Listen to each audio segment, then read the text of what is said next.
Hello guys, share lang na ako ang works, half by 4 by 6, customer's order. So mami siya, pakwaan niyang kada kilig kay himuon niyang wall sa iyahang balcony. Kaniyang gamiton instead sa plywood. Kaya ingon siya, mas dali daw madatang plywood. So at least kani musuhok siya, di ba? Gimelina day ni siya guys. So karon pa ako nakatrabaho yung ani nga para himo ang walling no. Wala pa ako try pero at least karon nakatry nako. O di ba ang saya. Ang saya-saya ng mukha ko dyan guys. Ihapit na daw akong planer. So mo ni siya, sugda na to.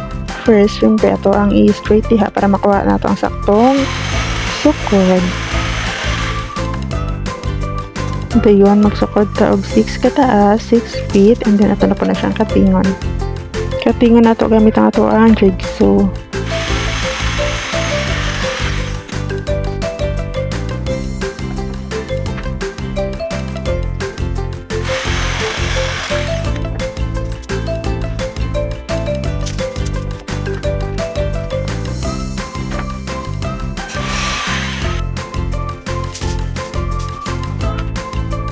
Diri guys, medyo nabalaka ko kay undersize ang sukod.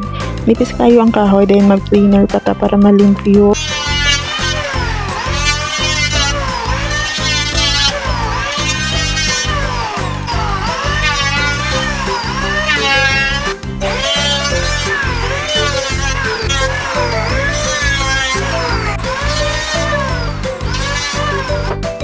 Pero syempre, gihimo na to ang tanan para makuha na to ang gusto ni customer. Yeah, for the sukod-sukod ang person.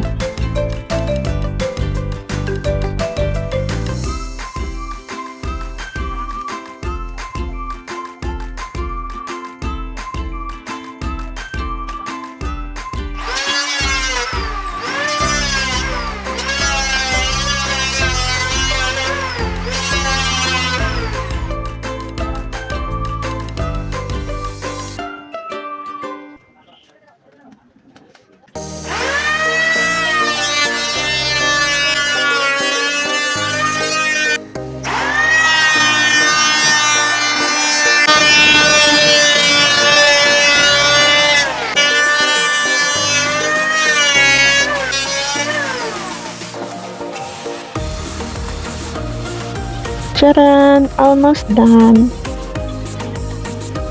So, ano yung siya pag-plaster dahil guys, no?